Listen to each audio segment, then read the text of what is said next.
As Nicole Denisipal wrote the 50,000th word of her 25-hour writing marathon, she began to think it wasn't an ordinary radioactive typewriter that had bit her early that morning. She pushed away from her desk and jumped out of her chair. Pacing around her small office area, she felt a tingling sensation up her spine. She leaned against her bookshelf for support, the feeling intensifying. Why didn't wands change allegiance every time someone used Expelliarmus? The voice was her own, but the thought came to her as if from someone else. She rubbed her temples, trying to clear her head. What about the Eagles? Bombs can't fall in space. How did the Collider pull out spider people unrelated to Peter Parker? Nicole rushed outside, hoping the fresh air might help, but the thoughts kept coming. The sounds from a random Orlando art show didn't help the situation, and she found herself wandering aimlessly, her mind screaming at her. Most of the thoughts made no sense to her, had no context. Things about all-powerful beings making bad characters, endless diatribes about the world of fairy, alternate timelines and alternate dimensions, names she didn't recognize and people she didn't know. She had wandered for what felt like hours before the voices seemed to quiet. She looked around and realized she didn't know this area of town. It was under construction, as most of the city is, but what it had been and what it was becoming was unclear.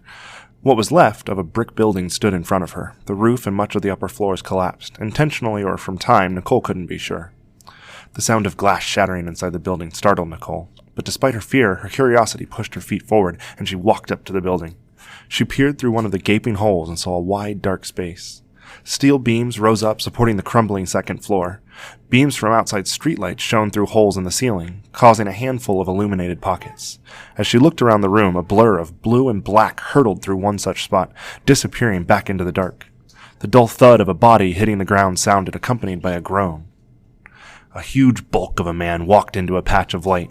He was nearly 7 feet tall and looked to Nicole to be as nearly as wide around as he was tall. He wore a long red trench coat over a white shirt and purple vest, and on his bald head sat a crown made of pens.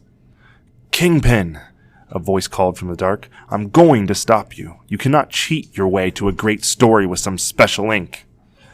"Oh, but I can," the bulky figure replied, "and you won't stop me, writer man." The black and blue blur flew back into the light, landing a strong kick in Kingpin's stomach. Riderman and Kingpin fought back and forth, trading punches and kicks as Nicole watched. While Riderman landed some clean hits, it was clear to Nicole that he was losing the fight. As Kingpin caught Riderman and slammed him into the ground, Nicole jumped through the hole in the building and sneaked her way toward the fight. What am I doing? But she moved forward, carefully avoiding the spots of light around the open space.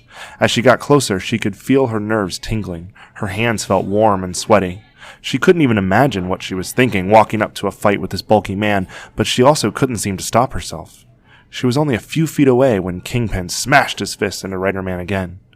Both men were breathing heavily, their chests heaving upwards with each attempt. Riderman's breaths were accompanied by the distinctive wheeze of someone injured. Nicole's mind seemed to realize, as her body did, how crazy it was to be in this position.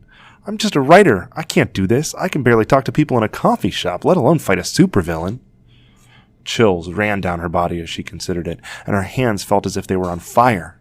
She raised them to shake them off, hoping for some of the cool night air to help, but as she did, a black wicked shot out of them, directly into Kingpin's face. He screamed and started wiping at his face feverishly to get the stuff off. Riderman didn't hesitate. He pushed himself off the ground, flipping out from under Kingpin and landing a strong kick to the larger man's chin. Then he kicked again, landing blow after blow on Kingpin. Nicole turned around and headed away from the fight before either man saw her. She had no idea what she had done, how she had managed to shoot ink from her hands, and she wasn't about to push her luck on it happening again. As she reached the outer wall of the building, she heard Kingpin roar. She turned around to see Riderman reaching into one of the large pockets of Kingpin's coat, and Kingpin clamped down on Riderman's wrist. As she watched, the two men struggled over whatever Riderman had pulled out of the pocket, a black bottle of some kind. Riderman pulled free, and the bottle dropped to the ground between his feet. He tried to catch the bottle, but was too late, and his hand hit the ground as the bottle shattered, covering him in glass and black ink. For an instant, Nicole saw Riderman and Kingpin staring at each other, a look of terror on Kingpin's face.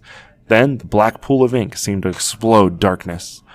A blast wave hit Nicole, and she was flung from the building. She landed outside on the other side of the street with a thud, the wind knocked out of her.